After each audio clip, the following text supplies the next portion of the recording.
Hello everyone, I'm a Dr. Mohal Banker from Bankers Vasco Hospital. I'm an interventional radiologist.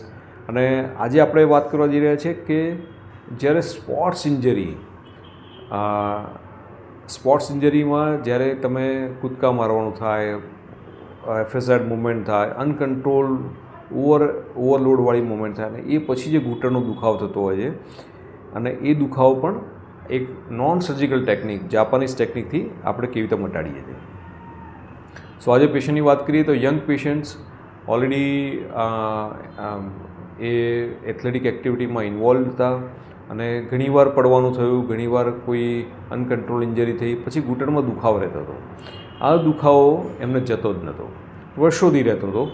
છેલ્લા 10-12 વર્ષથી એમનો દુખાવો ઘૂંટણમાં રહેતો હતો અને ઉંમર નાની, ઘૂંટણનો દુખાવો, ફિમેલ. શું થાય કે ઘરની બધી જવાબદારી હોય, ઘૂંટણ સાથ ના આપતા હોય એટલે ઘણું બધું ફ્રસ્ટ્રેટિંગ લાગે.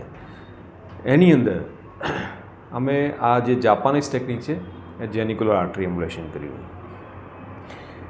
મોટાભાગે જ્યાં જ્યાં ફરતા હતા ત્યાં એડવાઇસ એમને ઓપરેશનની મળતી હતી, પણ બેન્કર્સ વાસ્કો હોસ્પિટલમાં જ્યારે એમણે જાણ્યું કે આ એક નોન સર્જિકલ જાપાનીઝ ટેકનિકથી પણ સારવાર થાય છે અને એના માટે એ અમારી પાસે આવ્યા અને અમે આ સારવાર કરી.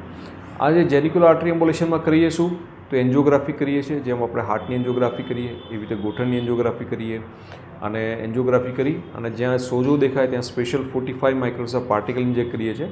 આ પાર્ટિકલ સોજો ઉતારવાનું કામ કરે છે અને એને કારણે દુખાવામાં ઘણો બધો ફાયદો થાય છે.